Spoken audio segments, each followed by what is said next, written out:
Welcome to your deep dive. Today, we're diving into a story that really makes you think about everything we think we know Yeah. about, well, everything, really. Right. We're going to be talking about Barney and Betty Hill, Fascinating. an average American couple who became anything but ET average after one night in 1961. Right.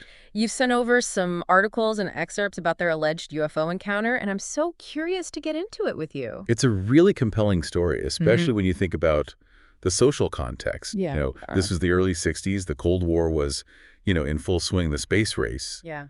So much societal change and anxiety. Yeah. And on top of that, you have the Hills, who were an interracial couple Yeah. at a time when that was incredibly rare. Really adds another layer to their story, doesn't it? It does. Makes you wonder how the prejudices and anxieties of that era might have, come into play in their experience. Absolutely. And how the world reacted to their story later. Right. It's not just about what they say happened, but why their story still resonates, all these decades later. Right. It's incredible. So let's unpack it. Yeah, let's do it. All the details of that night in 1961 Okay. and see what we can find out. All right. So picture this. It's September 1961. Barney and Betty Hill are driving home to New Hampshire after a vacation. Okay. They're traveling through a pretty remote part of the state. It's late, the roads are dark, Yeah. and that's when they see it. Something strange in the sky. Yeah. This wasn't just, a quick glimpse or a blurry light. Right. Betty was really into stargazing, and she thought at first it might be a falling star, Okay. but it was moving way too erratically. Ah. And then Barney, who, was a pretty level-headed guy, he was a postal worker and a World War II veteran. Right. He saw it too. Wow. And here's the thing. What? They didn't immediately panic or speed away. Okay. They actually stopped at a scenic lookout to get a better look. Really? Yeah, they even let their dog out of the car, Delcy, for a quick walk. Interesting. It's almost as if they couldn't process how strange this thing was that they were seeing. Yeah, like that moment right before you realize you're about to be in a car accident. Yeah. And your brain is just not accepting what your eyes are showing you. Exactly. Yeah. So they're looking at this unidentified object. Okay, what happens next? Do they try to, I don't know, get closer? Yeah, do they? They do get closer. No kidding. Barney even used his binoculars and thought he saw figures moving around inside. Oh, wow. He described it as a disc-shaped object with flashing lights. You know, that classic UFO image? Yeah. He even said it was moving in ways that didn't seem physically possible. Right. Barney being, a pretty practical guy, he tried to explain it away at first. Right. Maybe it's a commercial airliner, he thought. Uh-huh. But doing loop-de-loops in the night sky. Yeah, right. And that's where their experience goes from a simple UFO sighting to something way stranger and a lot harder to explain. Wow. And that's where their experience goes from a simple UFO sighting to something way stranger and a lot harder to explain. So what happened? Well, the next thing they remember is driving down the road Okay. miles from where they were. Hours had passed. Oh, my gosh. Neither one of them could account for that missing time. Missing time. It's such a strange phenomenon. It's like a glitch in the fabric of their memory. Right, like their brains just couldn't process or store what was happening in those moments. And for the Hills, that missing time, Yeah. along with some other weird things that happened after that night, it really turned their lives upside down. I bet. So they go home, Yeah. right? They're carrying this experience, this gap in their memory. Right.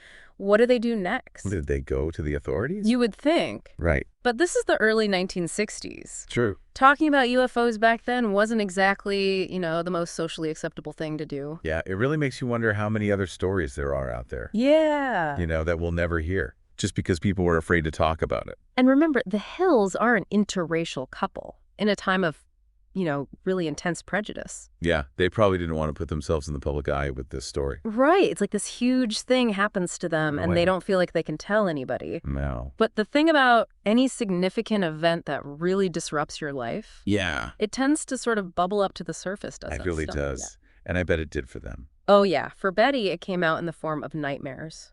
Oh, no. Vivid, recurring nightmares. Really? She described being taken aboard the craft Oh, God. and subjected to these medical examinations by these strange beings. That's terrifying. They weren't just fleeting images either. They were That's- so detailed and disturbing. Oh, my gosh. And it really started to affect her mental state. I mean, Yeah. the human mind is such a mystery in and of itself. It is. What do we make of these nightmares that come up Yeah. after a period of missing time? Right. Was her subconscious trying to piece together these fragmented Yeah. memories? Or was it something else entirely? Right. Hmm. They wanted answers. Of course. So they eventually sought out the help of this prominent psychiatrist Okay. who used hypnosis Okay. to try to help them understand what had happened. Wow. And this is where it gets really interesting. It does. So under hypnosis, what did they say? Well, both Barney and Betty were able to describe their experience in detail. Okay. They described these beings as humanoid, Okay. about 5 feet tall, Okay. with these large heads and piercing black eyes, Like the classic alien image. exactly like the ones we see in all the movies and TV shows. Yeah. It's amazing how this one case has really shaped our cultural perception of what extraterrestrial life might look like. It really has. But I think the most compelling detail Yeah. that came out of these hypnosis sessions Yeah. wasn't the beings themselves, Okay. but something else, something far more tangible, something far more tangible. You're talking about the star map, right? Exactly. The one that Betty Hill drew. Yes, the star map. Okay. So while she's under hypnosis, Yeah. Betty sketches this strange circular diagram Okay. that she says is like a three-dimensional representation of star positions. Wow. She says one of the beams on the craft showed it to her, Really? implying it's a map of where they come from. So it's like straight out of science fiction. It really is. Wow. But here's where it gets even more interesting. Okay. A few years later, this amateur astronomer named Marjorie Fish, Okay. she hears about the Hill story in this map, Okay. and she's like, I think this means something. Wow. So she was convinced Okay. that it was something important. So she tries to decipher it. She does. She spends years Wow. creating this 3D model of nearby star systems, Really? trying to find a match for Betty's drawing.